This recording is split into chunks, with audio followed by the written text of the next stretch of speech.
What does today remind me of?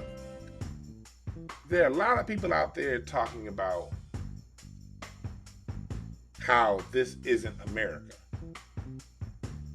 how America's better than this. For those of you naive motherfuckers saying shit like that, I introduced to you, or reintroduced to you if you don't know any better, they call it the Wilmington Race Riot. But the Wilmington Race Riot of 1898. I want y'all to look this up. 1898, after Reconstruction, black people were getting their weight up. And we had all these towns that we built on our own around the nation, specifically through the South. People are just now starting to hear about Black Wall Street.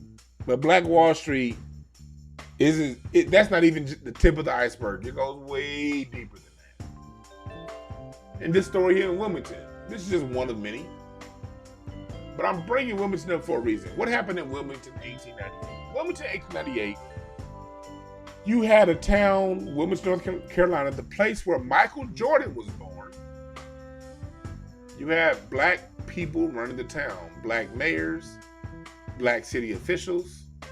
And on November 10th, in November 1898, those black people were re-elected and elected to office. The white folks, out of their jealousy, like the haters that they are, could not take black people running shit.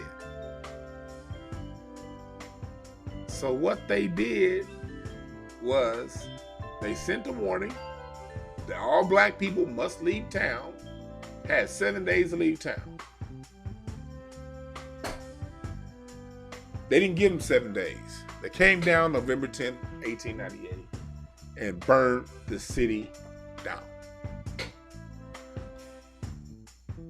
Right here is a picture of a mob outside of Wilmington, North Carolina courthouse. They went to the courthouse, raided that motherfucker, kicked out all the black people, and burned it down. All of the white people from all the surrounding towns got together, mobbed up, and started this riot. You may ask yourself, what happened? Why didn't they send the National Guard? Why didn't they get help? Let me tell you why they didn't get help. These same white folks went to the Capitol and they kidnapped the governor.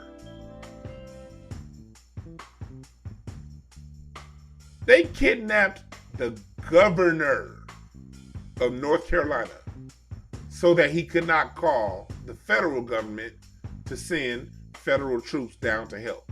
Because the only time the federal government can send troops to a state is if the state's governor requests them.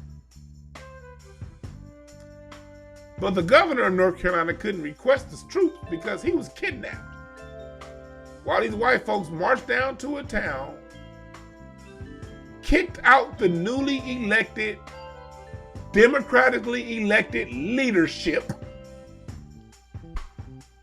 and they were sitting in trees, and as black people ran out of town, they were picking black people off one by one, similar to the Inquisition in Spain. That's American history, people.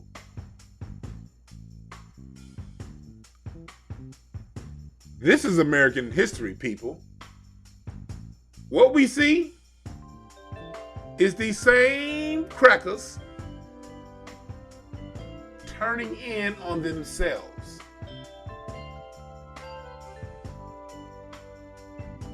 Look at this.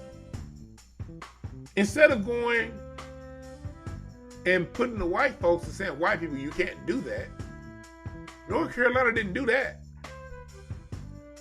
They turned around and said, you know what? Look at that where I have highlighted. Grandfather clause. If your grandfather was a slave and all that shit, they can't vote. Poll taxes.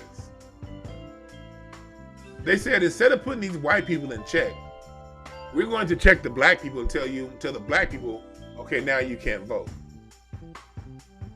So when you ask yourself, is this America? Yes, this is America.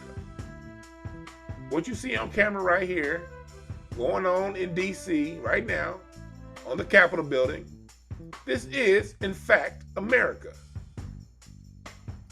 Yes, this is America.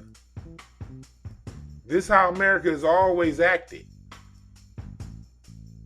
This is how America acts. Right here.